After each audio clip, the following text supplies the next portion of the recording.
So don't get demotivated. ఇంకొక నోటిఫికేషన్కి apply చేయాలి. కానీ ఈ మధ్యలో ఇంకో ట్రాన్సిషన్ పీరియడ్ రావాలి. ఇప్పుడు చేసిన మిస్టేక్స్ ఏమన్నా ఉన్నాయా?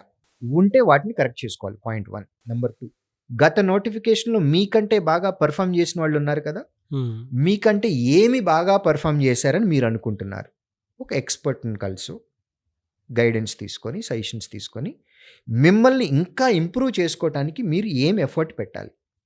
ఇలా మిమ్మల్ని మీరు కరెక్ట్ చేసుకుంటూ వెళ్తూ ఉన్నారని అనుకోండి, టైం తీసుకున్నా పర్వాలేదు. 1 year, 2 years, 3 years, 4 years government ఉద్యోగం కోసం ఆ టైం పెట్టుకోవచ్చండి. కానీ exam to exam, notification to notification మిమ్మల్ని మీరు ఇంప్రూవ్ చేసుకోవాలి. ఒకవేళ ఆ ఇంప్రూవ్మెంట్ మీలో లేకుండా జస్ట్ గుడ్డెద్దు చేలో పడ్డట్టుగా మనం అలా ప్రిపేర్ అవుతూ ఉన్నాం. పొద్దున్నే లేస్తున్నాము, తింటున్నాము, ఆఫీస్కి వచ్చాము, ఇన్స్టిట్యూట్కి వచ్చాము, ప్రిపేర్ అయ్యాము, మార్క్ చేసాము.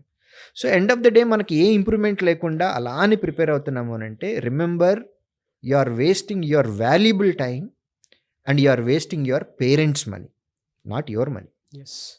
In a way you are harming your entire family by wasting their money. So మిమ్మల్ని మీరు ఇంప్రూవ్ చేసుకుంటూ వెళ్తూ ఉన్నారు అని అంటే టైం తీసుకోవచ్చండి, డెఫినెట్గా ప్రాబ్లం లేదు. ఎందుకంటే ఆపర్చునిటీస్ బ్రహ్మాండంగా ఉన్నాయి.